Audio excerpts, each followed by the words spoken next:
Hello and welcome. I'm Leigh-Ann Gerrans and you're watching W News Extra, broadcasting live from the Arabiya headquarters. These are our top stories. President Trump loses patience with Israel and Iran, accusing both of violating the agreed ceasefire. NATO allies, including Trump, arrive at the historic summit in The Hague as they pledge a monumental defense uplift. And WhatsApp is banned from the US House of Representatives because of security concerns.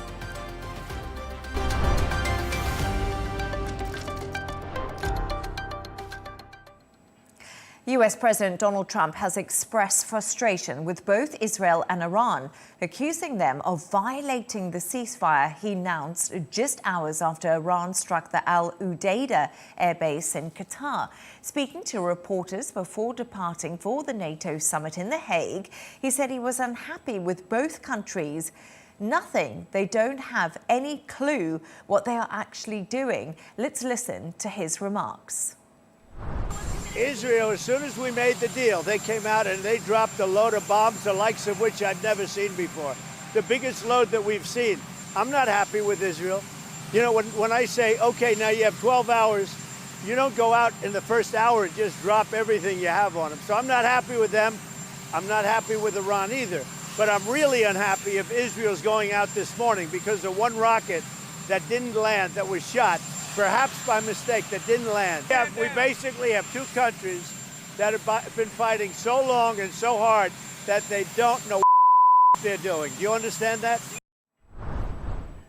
Earlier, I spoke to Benny Gance, former Israeli Minister of Defense and chairman of the National Unity Party. I started by asking him what he made of President Trump's frustration. Take a listen. Well, first, it's very important for us to emphasize the importance of the last 12 days campaign that we went through. Israel actually set out to stop the promoting of potential nuclear threat that would threaten us as Israelis, but would also threaten the entire region and the world. So I think it was very important for us to decide. I'm very no one is looking for wars, but I think it was a very important event. I also want to convey my appreciation for President Trump for his historic decision to act strategically against the nuclear sites that the Americans have attacked. I've heard the president talking. Israel obviously obeyed the ceasefire until the Iranians broke out this morning around 10 o'clock our times. But I hope that the ceasefire will last, but even more so, I think it is very important to make sure that the Iranians are not going back to their ambitions and to make sure that this destabilizing potential of this region is not coming back. Benny, the world is still in the dark about the terms of the ceasefire Israel and Iran has agreed to. Do you have any knowledge on what Israel has agreed to, and could this eventually lead to peace?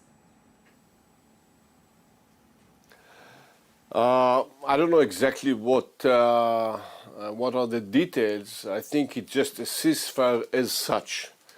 And I guess that the Iranians and the international community and the Americans will go back to their negotiation. It's very important to understand. We have nothing against the Iranian people. And we didn't initiate this campaign before we had to do it. So if no one wants us to go back to that kind of activities, the important is that it's going to be a very good agreement with full inspection and making sure that Iran cannot enrich uranium, it cannot go back to the nuclear track that it was on, it cannot continue to support all those militias around the world and to destabilize the entire area. That's what should be in this agreement, but let's see what comes up next. Okay, so we still don't have any more details on the agreement. Israel said it held back on Iran and on an attack, and that was after speaking to Trump earlier today. Is Donald Trump the only world leader who has leverage over Netanyahu to stop this conflict? Or is Netanyahu determined to carry on regardless of what Donald Trump says? The way I see it, Israel agreed to this ceasefire. And I want to be very clear. You know, I might be some kind of political opponent for Netanyahu.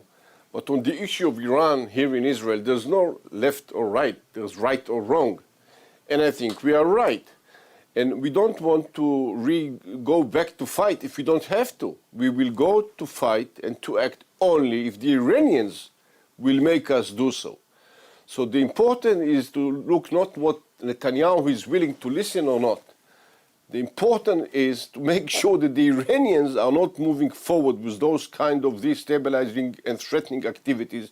And if that's threatened up, if that's straight up and there's no such event from the Iranian side, everybody can sleep in comfortable.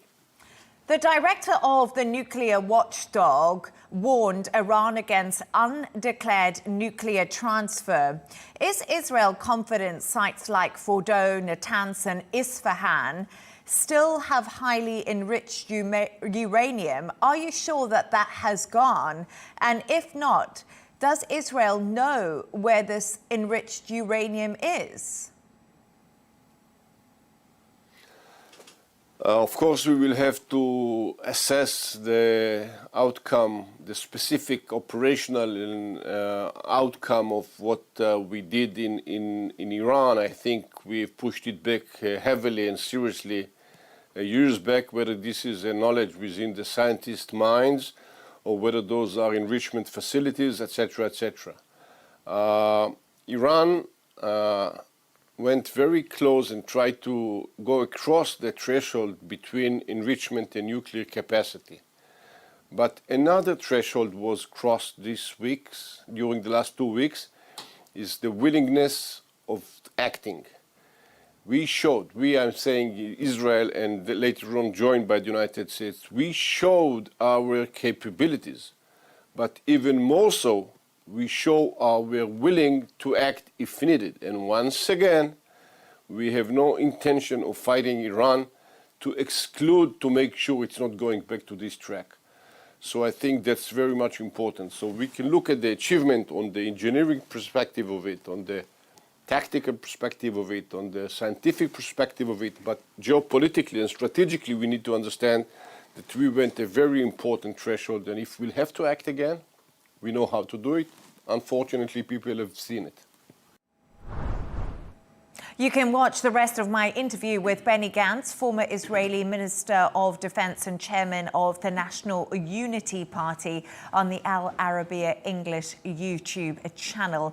But to discuss all of today's stories, I'm joined by Al Arabiya senior presenter Rawia Alami and Al Arabiya English journalist Wandi Ntengento. Thank you so much for both joining me. Rawia, I had a really long conversation with Benny Gance a little bit earlier on.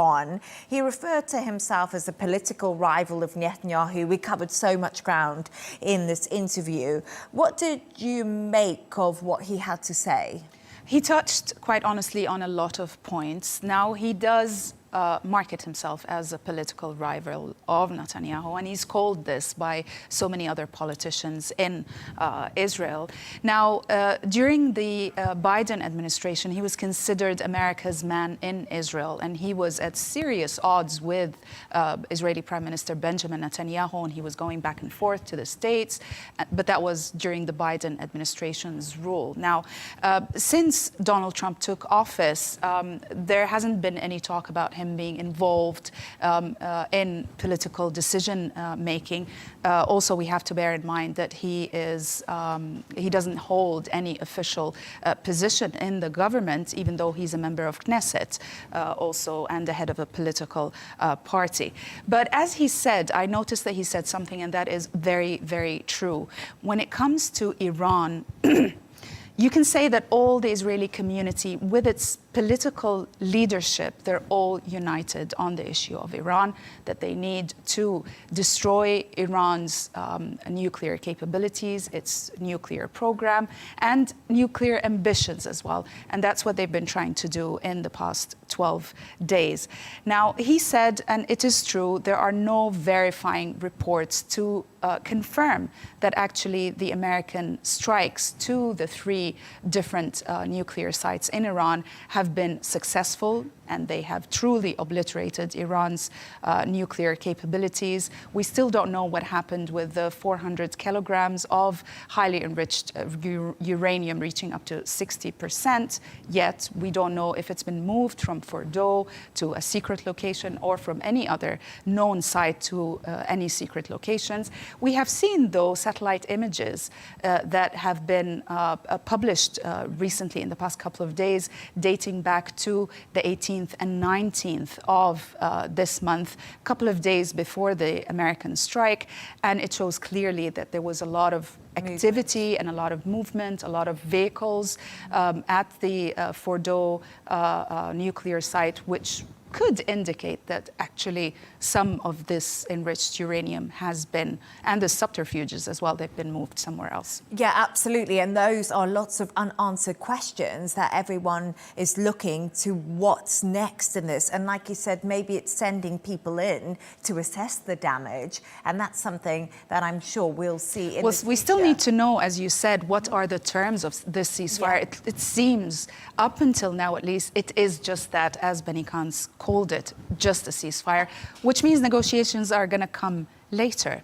And that's always the difficult part, of course, when it comes to actually negotiating peace. But Wandi, it's fair to say today, oh gosh, we watched President Donald Trump. He was not a happy man on his way to NATO today, was he? And I think it's just furious frustration, isn't it, coming out of President Trump? Of course. I mean, it is frustrating for Trump. And he used a word that obviously I can't say here. I think everybody guessed it from the beep. Yeah, everyone did. Yes. And there are 2 F words that Trump can't stand: failure and frustration.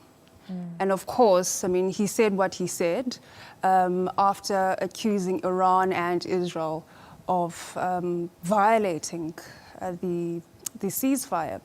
But, you know, there are people who are asking, okay, fine, we're not clear of what the ceasefire agreement is, but then what exactly did they violate, and what are the consequences of violating this deal? But now, going back to obviously what he said, Trump supporters are not surprised by obviously how he portrayed himself, and some might say it's unpresidential for him to say what he said. To say the least, actually, using such words in public, on television. Yes, and I was reading an article actually by Independent UK. Trump is the first ever sitting US president to use the word that he used live on TV. But then, of course, I mean, Joe Biden was not a saint as well. I mean, he was caught off guard at some point during a press briefing, basically mumbling a very distasteful word to Fox News reporter Peter Doocy. And this is the same with George W. Bush, who used a similar word that Trump used in an interview with Tucker Carlson. But with George W. Bush, it was recorded, obviously, in a magazine, and with Joe Biden, he mumbled it under his breath, so it wasn't recorded. So, I mean, in Trump's first presidential term, there was a point in May 2019, in a single speech where he managed to throw around 10 very strong words. And of course, I mean, for our viewers or for some of us here, I mean, if you don't know what those words are, I think I will encourage you to go on the internet, look them up. But go on the internet. He's very, he never follows a script. Yeah, he doesn't. He is very that's true. Spontaneous. He's always off script. He's always spontaneous. But you know, Donald Trump has defied that presidential role. And I think a lot of his base absolutely love that about him. They love that they feel like you see Trump's emotions. He tells you the truth. There's no fake news. And he's also sold himself on that. But to be honest with you, I think everyone It's today, shocking. we watched that and we were all like... To be honest with you, I mean, I think President Donald Trump reinvented kind of the American presidency or the shape of it and how it is portrayed. But I have to quote, actually, I'm not surprised and I understand President Trump's frustration, but I have to quote actually a BBC correspondent who wrote about this, and he said that he's been working in the White House or, with so many different presidents, covering so many different press conferences. And he said that Trump tends to reserve his anger usually for the social media, and that he likes to present himself publicly and keep the image of a cool, calculated deal maker. Now, there are many reasons, I think, why he is frustrated. If we put things in perspective. President Trump promised to end the war in Ukraine. He failed to do that, and as you said, he hates one word with F, which is failure. He also promised to end the war in Gaza, and he failed on that. And basically, what he managed to do, at least as an achievement so far, if you remember the conflict that happened recently between Pakistan and India, he managed to stop that.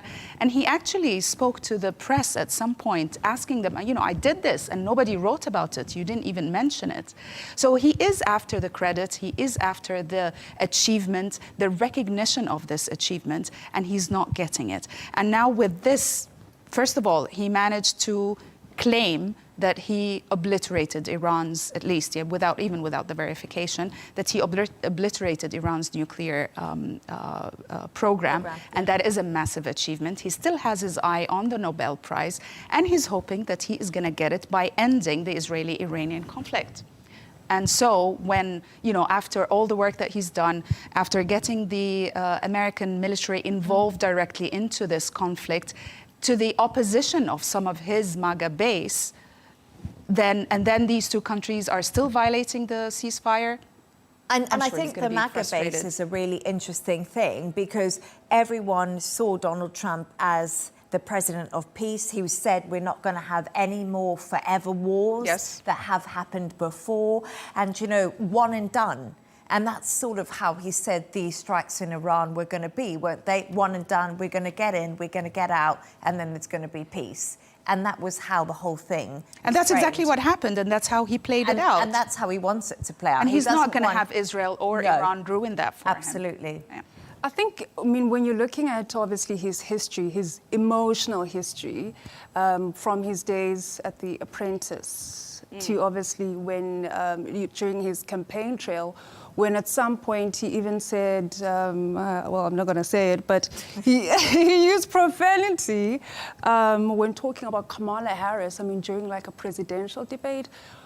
Some would say it's totally on brand. He's a very controversial figure. And that's I don't think anyone is surprised. That's why they voted for him. Yeah, that's why they voted for him. Because he's so different than the typical candidates robotic that run for presidency from within the establishment of whether it is the Democrats or the Republicans. And even though obviously he ran as a Republican candidate, but he's so different than the usual candidates that the Americans are used to. No, absolutely. Thank you so much for your thoughts on that. I think we could talk about Donald Trump forever and his fruity language all night, but really great insight. Thank you so much. Stay right there as we move on to another story, which is related. NATO leaders are meeting for a historic two-day summit to endorse a new defence spending plan that could see allies increase their spending by 5%.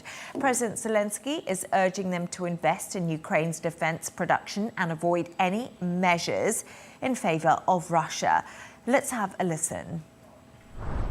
Please increase your investments in Ukraine in joint weapons production. And all the weapons we produce become part of a new, stronger European defence and security system. European countries need to increase defence spending. We believe that 5% of GDP is the right level. And there is no significant Russian weapon today that is produced without components, without equipment or materials from other countries. Please, let's make sure that our defense potential and the potential of our partners works for our peace, not for Russia's madness. Earlier, I spoke to Counterpoint's host Melinda Nusafora live from The Hague, who gave me a breakdown of the summit. It's been quite an unusually slow start to the NATO summit, I would say. Again, a highly unusual NATO summit. This one here in The Hague is really going to go down as the summit that has broken with so many traditions. Usually, we see leaders sitting down for working groups across the various agenda topics that NATO spans over 2 days. And yet that's not happening this time around. Day one has been a very scaled back schedule. It's been only at ministerial level.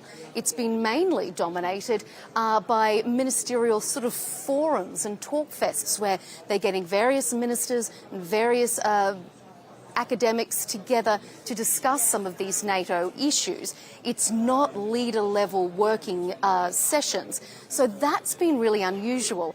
Again, there has been some speculation, some reporting around the sidelines that schedule has been orchestrated, especially by the Secretary-General Mark Rutte, to target President Trump himself, to appease the US President, because he is notorious for having a short attention span at multinational gatherings like this.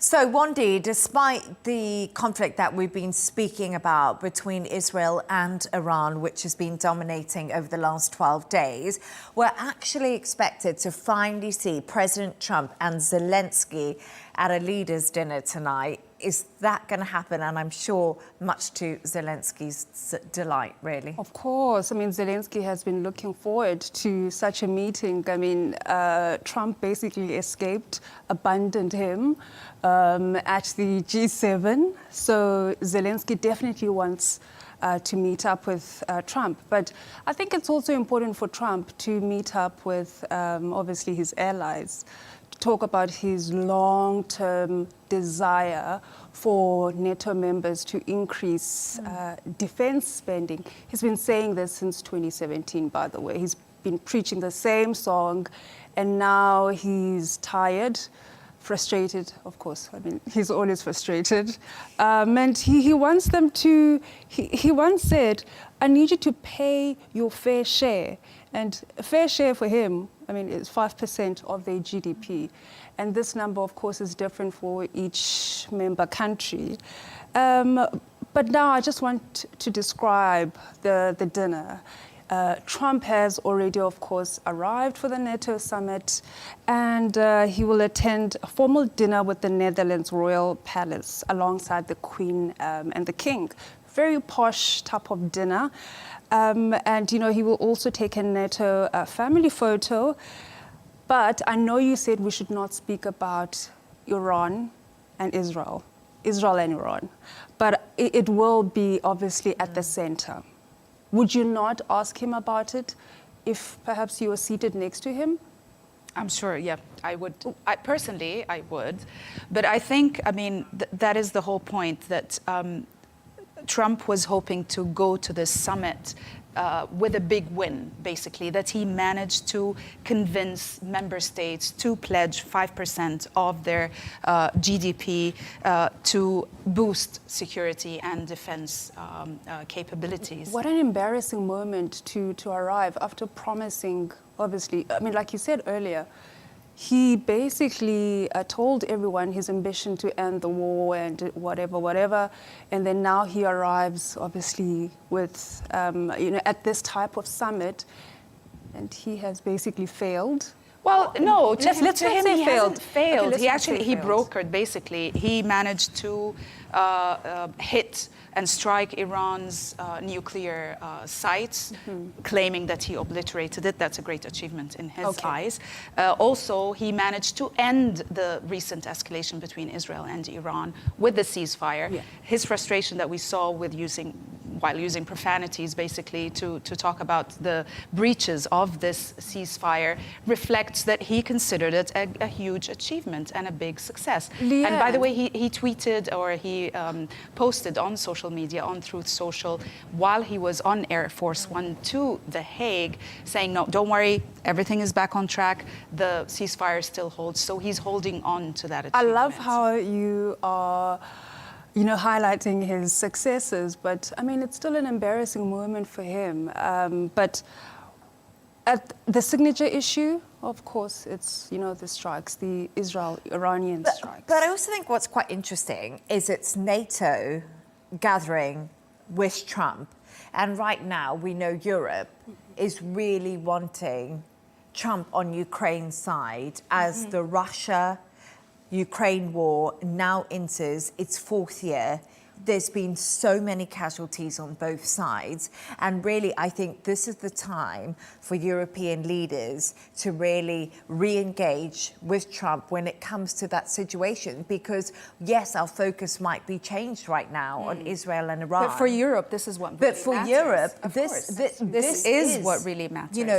And for Europe, it's happening on their borders. Of course. And of course, Donald Trump is talking about defense spending, but Poland and Estonia, which Poland borders Russia and Ukraine, it's up in that eastern bloc, is spending more of its GDP on defense than the US is. Absolutely. So, Europe This right is the now, ironic thing, Leigh-Ann, that this entire summit is basically for the member states to pledge the 5% of GDP increase in defense budgets. Now, if you look at the breakdown, Trump himself said that he doesn't see that the United States has to.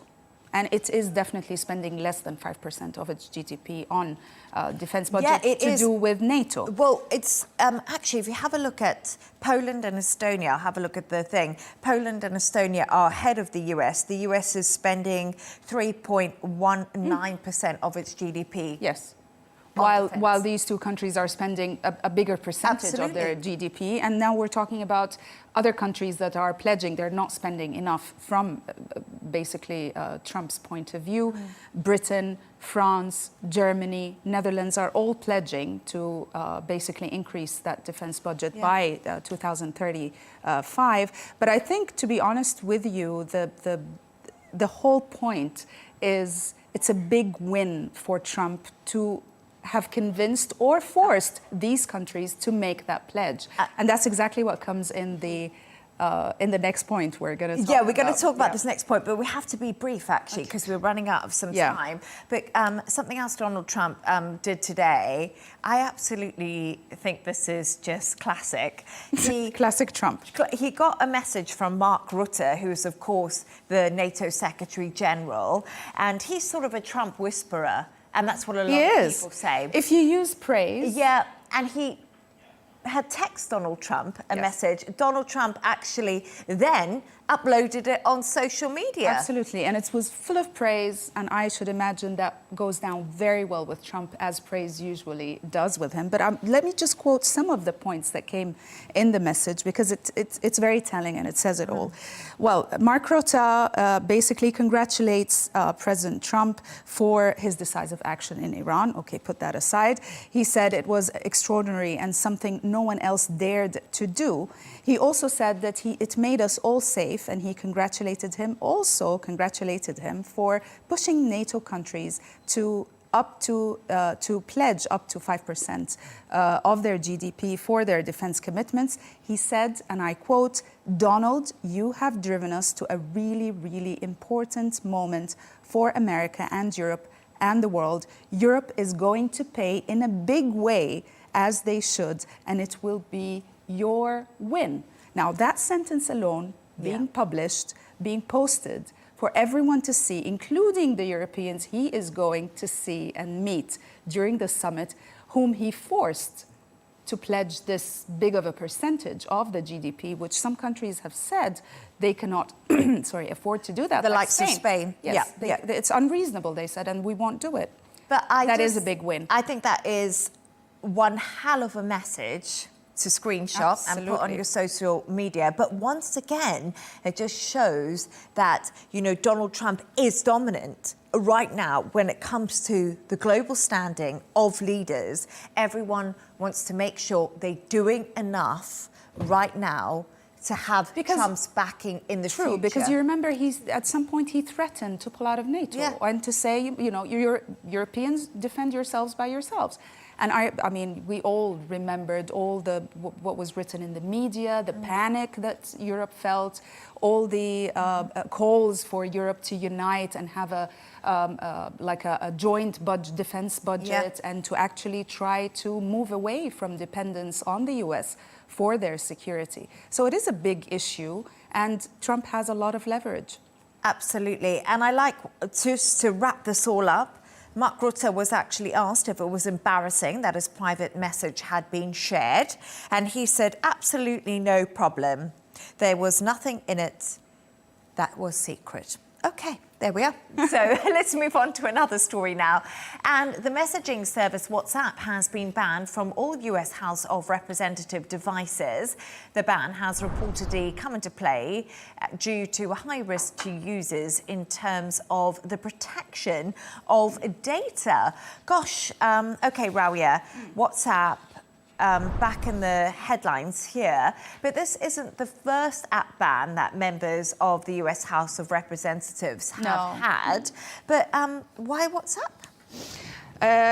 I'll tell you in a minute, but definitely this wasn't the first time that this happens or something similar happens. TikTok was banned, as you remember, in 2022 but I think from that's the House because people devices. were scrolling. They were doom scrolling and they weren't doing their work. At the time, they cited security reasons and security issues. But, I mean, which are the same reasons that are cited here. But let me just be very specific about these reasons. The Office of Cybersecurity has deemed WhatsApp a high risk to users because of the lack of transparency, as they say, in how it protects its user data, and because of absence of stored data encryption, and because of potential security risks involving or involved with its use. Now, Meta had a response, and ironically, the response basically disagreed with this move altogether and in the strongest possible terms, as they said. And they said that, in fact, WhatsApp has much higher security levels than most of the other apps that have been recommended. Wandi will tell us about them in a minute. But the thing is, we have to remember another incident that had to do with WhatsApp. Apparently in January, a WhatsApp official said Israeli spyware company Paragon Solutions has actually targeted scores of WhatsApp users, and that included journalists, politicians, and even civil society. I don't know if this ban of WhatsApp from the House of Representatives devices is related to this incident that happened in January or not, but this is what they're saying. It's security issues. National security, yes, absolutely. So, Wandi, Rawia just said, it right here. Signalgate was one of the things that came up a lot. We spoke a lot about Signalgate. Is there a suggestion of a more secure alternative? Because actually, in the memo, some were recommended. Yes. There are alternatives. I'll first start with the traditional alternatives. Perhaps we need to go back to, sending a dove, sending it away to deliver. Let's send a raven. What's a pigeon post? Is it a pigeon or a dove? Or I don't know. In Game of Thrones, it was a raven. Oh, wow. If you remember. But that's only, I think, if you're in the north. Yes, yeah. or at this point, use a burner phone. Or use a burner phone. But of course, I mean, there are alternatives that were listed. Of course, Signal. Microsoft as well was part of those, companies that were listed, and Amazon Wika as well. But then, what really makes this type of platform secure? You need to have strong privacy features and, of course, end-to-end encryption, of all messages and voice calls. There is a startup. Well, it's not a startup. I mean, it's a young company called Threema in Switzerland, which operates under a very, very, very strict law that doesn't require a phone number to sign up. We all know that most these They use a phone number. apps, like WhatsApp Yeah. and Signal as well. They require a phone number. So there are so many options: a Dove, a burner phone, and of course the Signal is also listed there. Telegram, right? I've never used Well, Telegram. I've never used Telegram, but a lot of people I used do it briefly, use it. but Yeah. I mean, people. Russia uses, A Iran lot. uses, and Ukraine. They all use. Telegram. But what I think is really interesting is actually the Scottish government over in the UK. They've also this week ended WhatsApp for their government workers and ministers over security concerns.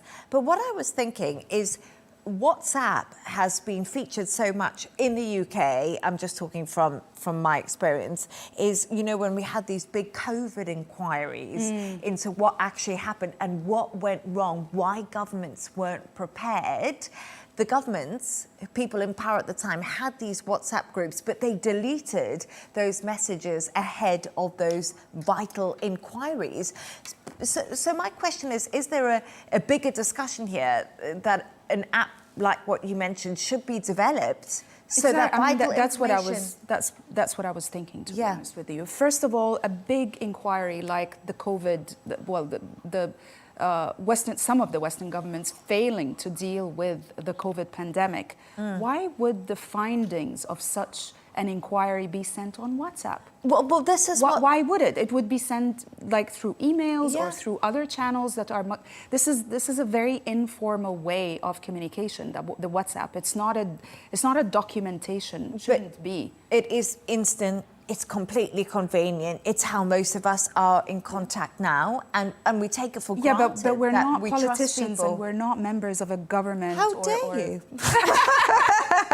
That's the reality. We're running the world. But I have to say something. I'm saying we're less important. No, we're not less important. But what I mean is that there are different channels for communication for different purposes. And I wonder why these governments do not develop their own apps, communication apps like WhatsApp, that are entirely secure for the use of their officials and members of government, or anybody, civil servant or anything. No, and I think that a lot of people will be asking those questions too. That's logical. It's logical. Yes, it is logical. Anyway, we're going to move on. And finally, Rawia and Wandi have come up with a couple of quirky stories of the day. Rawia, yours is about a child psychologist has revealed 5 phrases a parent should never use on their children. I mean, a fascinating insight into this psychologist's I have mind. to say, I mean, my story is not very quirky. It's more educational and it's a bit more serious and heavy. Now, I know none of you have children. I do. No. I'm going to tell you the different phrases that the child psychologist and parenting coach actually mentioned.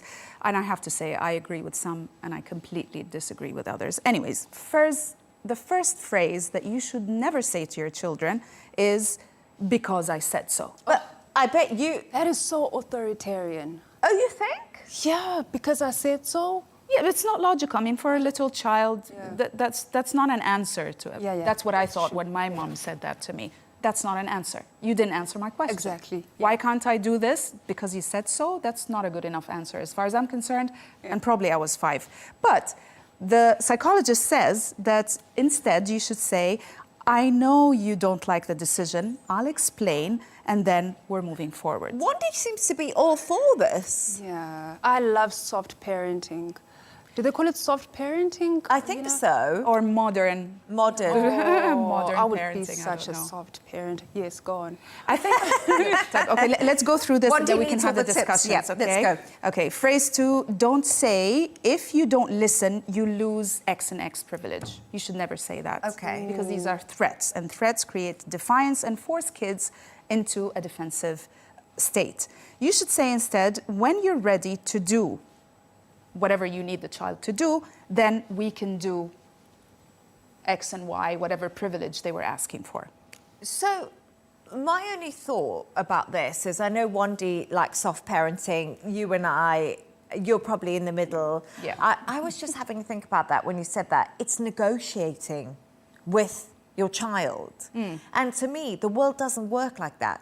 You get out into the workplace and you're not negotiating with your boss. You're not negotiating with your colleagues. So you have the softly approach as you grow up as a junior or child, and you get into the real world and no one's negotiating with you. No. You get given work and you do just what have you to get do it. given. Yeah. Oh, yeah. And then you don't know how to obey. But then do we want a future generation that are Yes. obedient Yes, it's all very the annoying time? when Do people we just or do we obey. not? I don't know. I come To be from- honest with you, Sorry. I come from an African house. Well, we're both African. Yes, we're both Africans, yes. I'm Arab. Okay. Arab, there we are. It's also very conventional. Yo, okay, yes. So I come from a very strict home. So I think soft parenting, I might want that for myself, but I don't come from that. Yeah. I come from because I said so. Yeah, well, know, type of having home. children, I have 2 children. Yeah. And I can definitely assure you, no child is like the other, okay? They're both my children, they both have the same parents, they both grew up in the same house, but they're both very different. And what worked with one child did not work with the other. So that's why I'm saying that it's not necessarily a rule that you can apply to everyone. Yeah. But if we press on with the Yeah, go ahead, go phrases, ahead. phrase 3 says, do not ever say, stop crying, you're fine, which is dismissing a child's emotion. I agree with that. Oh, what? That I agree with. Now, No, I'm not sure I agree with the alternative, though. But some kids just have But- crocodile tears. Yes, but I agree with that. But that depends. I always you need to know your cried child. to get my own way. You need to know You your always child. cried crocodile tears? Yeah, to get my own way when I was a child. Manipulative. Oh, very. Absolutely. Okay. Well, apparently you should say, I see you're really upset. Tell me what's happening. Yes. Okay, but I am for dialogue with your Yes, yes, children. okay. Make them feel that they're heard, they're respected, their feelings are not dismissed and invalidated. That is very important, but to what level as well? You cannot validate every single tantrum and every single emotion that a 5-year-old has. Also depends on the kid's age as well, you know? And I truly, truly believe that there should be division of roles between the mother and the father. Yeah. Now, there are traditional roles where the father is the disciplinarian, the mother is the one who gives unconditional love. That seems to work in my household. Maybe in other households it doesn't work. You can, each couple can choose what role each of them would like to have. But definitely there has to be division of role. There has to be a balance between discipline and love, and unconditional love in any child's life, I think. And then just give us the last 2, because The last 2, okay. So, go to Wandi's story. apparently you should never say, how many times do I have to tell you? Because that is a frustrated question, and it makes your child appear like he's being intentionally difficult, while it could be just confusion and disconnection. You should say instead, I've asked about this a few times. Help me understand what's making this hard for you. I think that's logical, at least for me. The last phrase, you should never say, you know better than that, because that is shaming. I definitely agree with this. Shaming is bad because you're shaming the child, I feel, will internalize that as a personal problem, as a personal trait, that I am bad rather than my behavior is bad. But apparently, you should say instead, just before you continue, something's getting in the way of your best self right now. Let's talk about it. Oh, that's quite sweet. Yeah. But I just wonder if you're in the moment as a parent, are you going to remember something Rawia's getting in the way right now? But we're going to move on right now. No, I don't think so. Yeah. We're going to move on to Wandi's story. And something got in the way of Jeff Bezos' wedding in Venice. Yeah, so Amazon founder Jeff Bezos has been forced to change the wedding venue. And the wedding was supposed to happen, I think, today is what, Tuesday? Tuesday. So I think it's supposed to happen Thursday. And like many times in history, protesters have recorded a victory. They managed to drive, I shouldn't be laughing, 200 guests are affected by this move. So they've now moved to a different venue called, I think it's Arsenal. I've never been to Venice, so I haven't been. I either. haven't been to Venice. I Have you? been. Arsenal. So those who've been. That's not Arsenal, the football the team. football. No. So yeah, they've moved to a different venue, and this week Greenpeace did also come out basically celebrating over the fact that they might not obviously hold their wedding in Venice, but the really at the core of the issue is Amazon's tax evasion in Italy. And also, I think on the ground, people feel like if you are going to host such a lavish, posh wedding, you need to also pay your taxes. And of course, Amazon has been battling with Italy when it comes to tax evasion. And it's not just like 500 million, no. It's billions of euros. But you know, it's so funny because when George Clooney married I was just Amal, thinking about that. no protest. no protest whatsoever. To the contrary, people were just very excited and they traveled there to watch. Yeah, and it's so funny, isn't it, that now we see the people going against Jeff Bezos and Lauren Sanchez. But I also think, my final thought on this, and we're going to wrap it all up now because I've been told in my ear that I have to do that. But basically, what it is that I just think the whole situation is they'll bring so much money to the economy in Venice. You know, think about the amount of money that they're going to be spending to hold their wedding there at the location, the guests they're going to be bringing in. Does Venice really want to set the precedent that they don't want to have these big celeb weddings anymore? I'm not sure. But then again, about this. there are scores and thousands of tourists that go to Venice every week and every month, and it's packed. I've been there. I don't think they have any shortage of money coming in from tourism and all that. The only thing that I'm upset about is I didn't get an invite to that wedding. Neither have I. Jeff Bezos. That matter. If you've got a private jet, 3 girls. Yes, we love that. We're available. And we will not protest. Yeah, we won't protest. We're available. So thanks to today's guests, Al Arabiya senior presenter at Rawia, Alami, and Al Arabiya English journalist Wandi Ntengento. And that's all from us on W News Extra. Don't forget to subscribe to our YouTube channel and, of course, follow us on X. GNT with Tom Burgess-Watson is coming up next. Goodbye and thanks for joining us.